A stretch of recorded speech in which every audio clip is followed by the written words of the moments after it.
Welcome back to SwitchCorner, my name is Alex and today we're taking a look at Star Wars Knights of the Old Republic on the Nintendo Switch.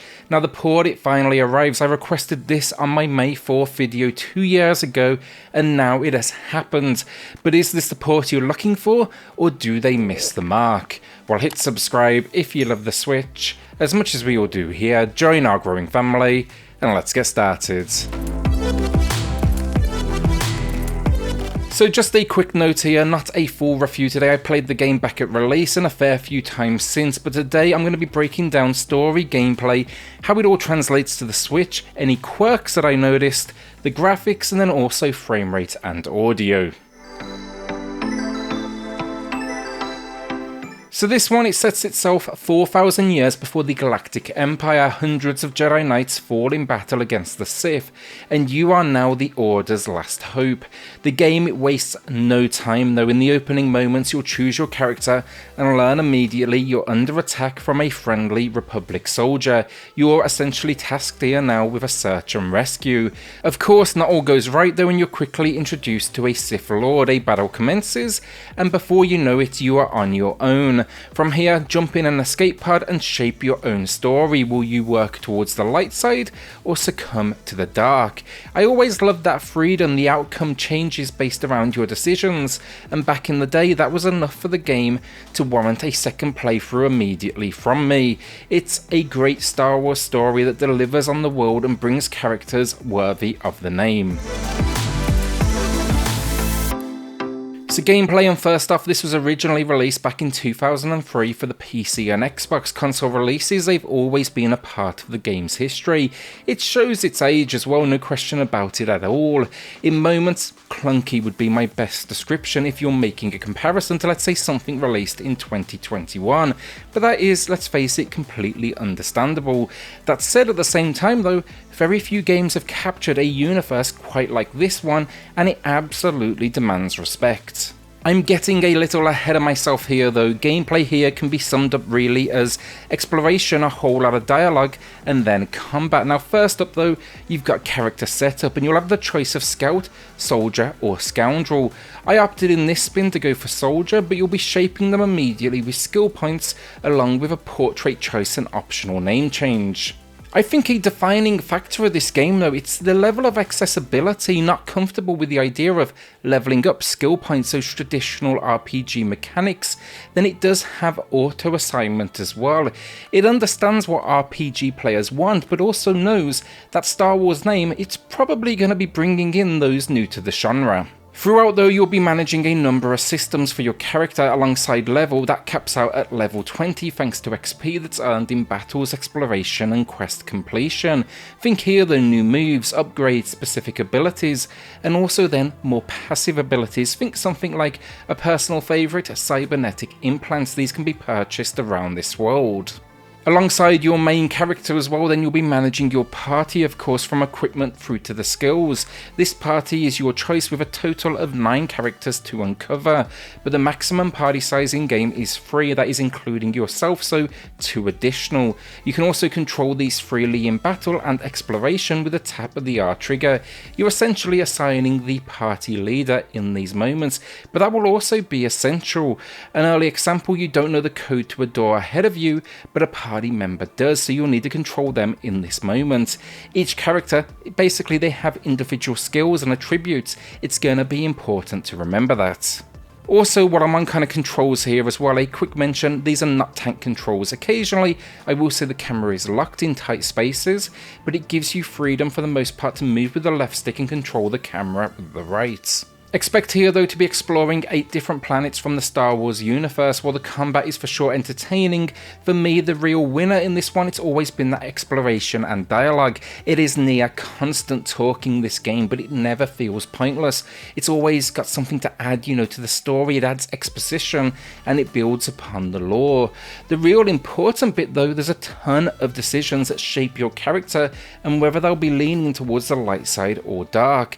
This all impresses to this day, and it's why nearly 20 years later I'm still excited to return to this world. With all these mechanics as well, it could have been totally confusing, but they did a great job of keeping things simple and manageable. The real mechanics, they come down to a health meter and stats in the lower right of the screen, and then also a quick access menu in the lower left. This will only show you the actions available to you at any given time, such as think open a door, maybe you'll be able to hack it. You'll be navigating this though by using the D-pad. This quick access then as well also gives you quick access to items that you can use in the moment, so you know, things like the med packs.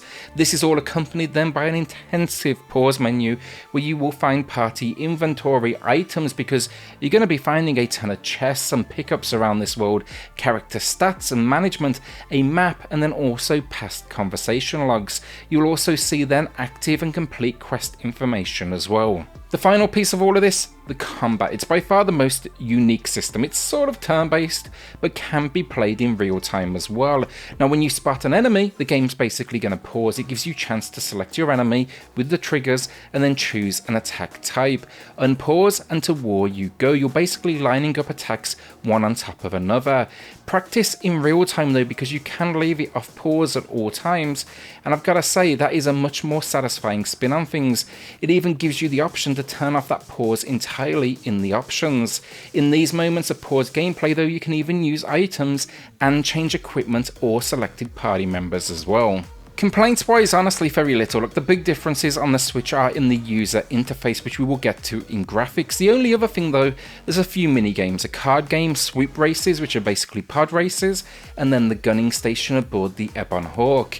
The shooting stands up to this day, the card game is fine, the racing, that is a little dated. Basically it's a straight line, you're dodging incoming obstacles. Overall for gameplay though, look, it would be easy to nitpick at all the advancements we've made in gaming since this one released and how systems in the RPG world, you know, they've advanced, but very few out there have the staying power of Knights of the Old Republic. I have the utmost respect for it, but also the utmost respect for the impact it made on the genre as well. This has influenced so many games in its time. It's some of the best work BioWare have ever put out, and that statement stands to this day in 2021. Graphically then, first off, the HD upgrade to the world, it looks great. It's no question 20 years old, don't get me wrong, but they upped the resolution, they smoothed out the character models. I think it does enough. It is a HD remaster though, that is for sure, not a remake. We can expect to see that down the line. Textures then are relatively low detail, and outside of maybe a few visual effects, the world, the animations, are definitely kind of basic. One thing I really wish they work on though, inventory management, equipment and maps.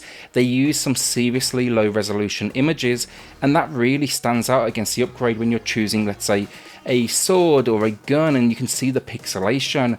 A quick fix here would have went a long way. Also, that resolution upgrade, it didn't carry over to cutscenes. They still feel very much 480p. The big issue I have though is actually a new addition for the Switch. It's in combat. There's this basically bloody massive text box. I had a good laugh with Mark over on SwitchUp, who I actually owe a thanks to here for helping me get in touch with the right people for this advanced copy, but for the first time ever, I'm gonna say text is just too big here. Normally the complete opposite on the Switch.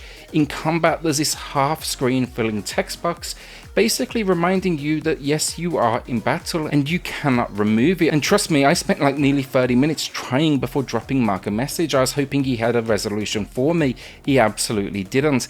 They need to get this fixed up ideally with a quick patch, so it's just a little bit less in your face.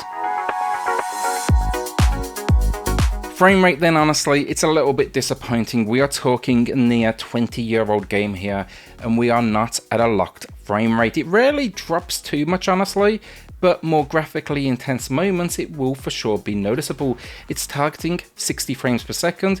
It tends to waver between 55 and 60. Knights of the Old Republic though for sure does not like, you know, special effects, particle effects. Think things like smoke. I had scenarios as early as 15 minutes into the game when it would drop as low as 25 or so before honestly quickly recovering. For me, it should have been locked out, there's no question about it. That said though, it's not all that frequent. It's not a game either relying on a locked frame rate to put you in a good position, but it's for sure worth knowing, and it was kind of unexpected. Audio finally, and I love it, and who doesn't? We get the incredible Star Wars music, including of course that traditional opening, you know, the theme music, the scrolling text, and then lightsabers, space battles. They're all accompanied by all of the expected sound effects. In the world, given its age, dialogue can be a little weak, but it is fully voice acted, something we don't even see to this day, still in 2021. That's an impressive feat. But the world then, they can also sound a little bit empty, but for its time still, like, it was something special then, and I still appreciate what it achieves. So the final verdict, and no official score from me today. I don't do that with these performance reviews when I don't complete a game, but I love Knights of the Old Republic. The second it started up, the memories kind of just came flooding back. It's very easy to look past those dated visuals and see again why it's such an important part of gaming history. The Switch port then, for the most part, it's solid, but it also introduces some problems I was hoping not to see: a variable frame rate, and then even some new problems like the world's biggest text box that you cannot adjust in combat.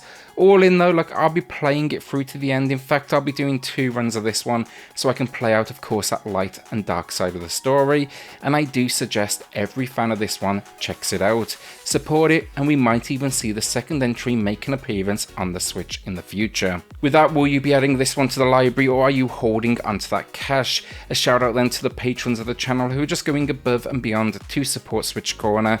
It helps more than you know, so thank you all so much. Then hit subscribe if you love the Switch as much as we all do here. Join our growing family, and I'll see you all on the next video. Thanks everyone.